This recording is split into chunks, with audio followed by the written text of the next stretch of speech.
You organized your entire desk today. You built a color-coded to-do list. You researched the best productivity methods. You watched 3 videos on deep work. You did not start the real thing. Not a single time today. You ended the day feeling genuinely tired. You felt the full weight of effort, but nothing real moved forward at all. That feeling has a specific name. Researchers call it pseudoproductivity. Your brain is running it deliberately. I'm Tim. I researched the psychology most channels never go near. What you experienced is not laziness. It is not a discipline failure. It is a deeply wired psychological loop. Your brain built this to protect you, but it erodes your actual real life. Today we go inside that loop entirely. We find out exactly why it exists, and we learn how to stop it. Here is what psychology actually found. In 2010, Stanford researcher John Perry described something called structured procrastination. He found that high-functioning, capable people stay intensely busy with preparatory tasks. They organize, they plan, they research deeply, they do everything surrounding the real work. But the real work never actually starts. Perry's finding was deeply counterintuitive. Being busy is not avoiding work. It is a form of avoidance that feels precisely like real work. Your brain registers that motion as effort. It releases dopamine for preparation alone, not for the actual result at all. This is the first psychological trap. Your dopamine reward loop cannot distinguish between planning a task and finishing one. This is why you feel so productive. The feeling is neurochemically completely real. It is not a trick or delusion. Your brain is genuinely rewarding you now, but it is rewarding the wrong behavior. Neuroscientist Andrew Huberman describes this mechanism as a dopamine anticipation circuit misfire. Your brain releases its full reward signal at the planning and preparation stage. By the time execution arrives, that reward has already been spent completely. Starting now feels flat and unrewarding.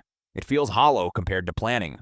So your brain loops back to preparation, because preparation still generates real dopamine. And the actual work never gets done. Now here's where this gets darker. This is not only about dopamine misfire. There is a second mechanism running underneath. Psychologists call it action-based identity theory. Research by Dr. Ari Kruglansky at the University of Maryland identified 2 distinct motivational orientations. Locomotion is your drive to move forward. Assessment means evaluating before you move. People who feel productive but never start are locked in chronic assessment orientation. Their identity is built on starting soon, not on the real behavior of starting. The identity becomes, I am someone about to accomplish something extraordinary, and your brain fiercely defends that identity, because actually starting risks shattering it. Think about what happens when you begin. The gap becomes immediately and painfully visible. The distance between your vision and your current execution gets suddenly exposed. Your brain reads that as a threat aimed at your entire self-concept. So it locks you in preparation mode, where you remain capable of everything still, where failure has not yet materialized. Psychologists call this possibility preservation behavior. You are not afraid of failure itself. You are afraid of failure being confirmed. Not starting keeps that confirmation permanently hidden. That is the hidden truth about procrastination. This is not a motivation problem. This is a self-protection problem entirely. There is also a third layer here. Russian psychologist Zeigarnik discovered in research that the brain fixates on unfinished tasks. Unstarted tasks generate a low-level cognitive hum. Researchers named this the Zeigarnik effect.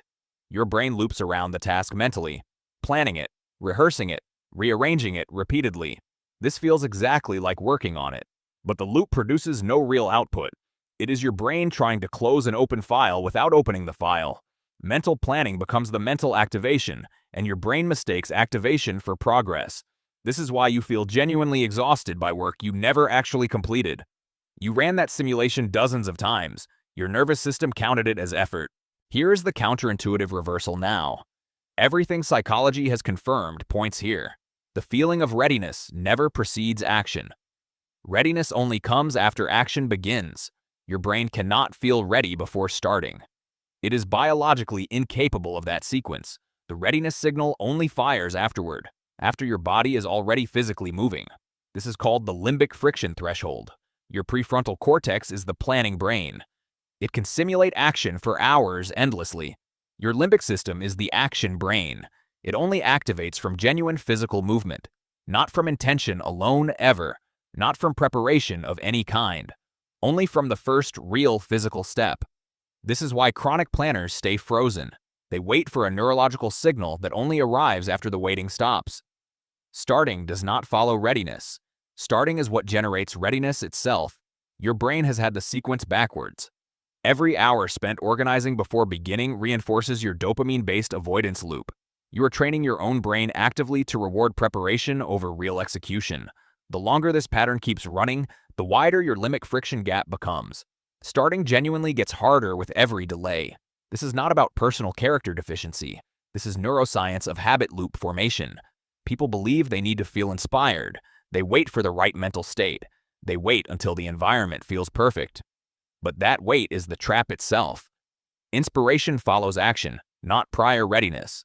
Your brain generates creative momentum through motion, not through extended preparation and planning. The research on this point is unambiguous. A 2022 study in Psychological Science examined behavioral activation and cognitive inertia. Starting even the smallest task unit, even for just 90 seconds total, collapsed the full avoidance loop entirely in 73% of all participants. Not willpower, not motivation, not better planning. Just the raw physical act of beginning. 90 seconds was the entire intervention needed. Your brain only needed one thing confirmed, that starting was neurologically survivable for you, and 90 seconds of action proved that. Here's what you do with this. Stop waiting for readiness to arrive. Your brain only generates readiness afterward. It generates it only after movement begins. Use a 90-second rule for real tasks. Not a motivation technique or productivity hack.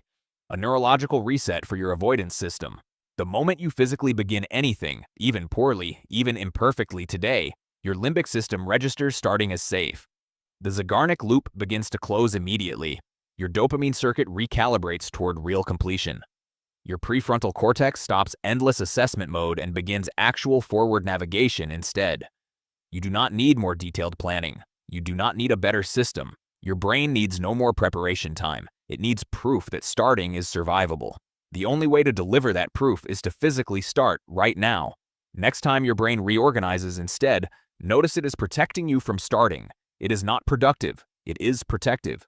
Reorganizing does not close the Zeigarnik loop. Starting does. Only starting ever does. Your lists are not real forward progress. Your preparation is not real momentum. Real progress only comes from real movement. Your brain can simulate effort indefinitely, but your results can never be faked. Only action produces what you actually want. And action only starts when you start. The psychology of people who feel productive but never actually begin their real work is not a mystery anymore. Your brain was protecting you from starting. Your dopamine loop rewarded the wrong behavior. Your identity was built on future potential. Your Zeigarnik loop mistook rehearsal for progress. Now you know the full mechanism. Now you can interrupt it entirely. You already know everything your brain needs. It needs you to move right now. If your brain keeps searching for answers, the next video is already waiting here. Subscribe and let's keep going deeper together.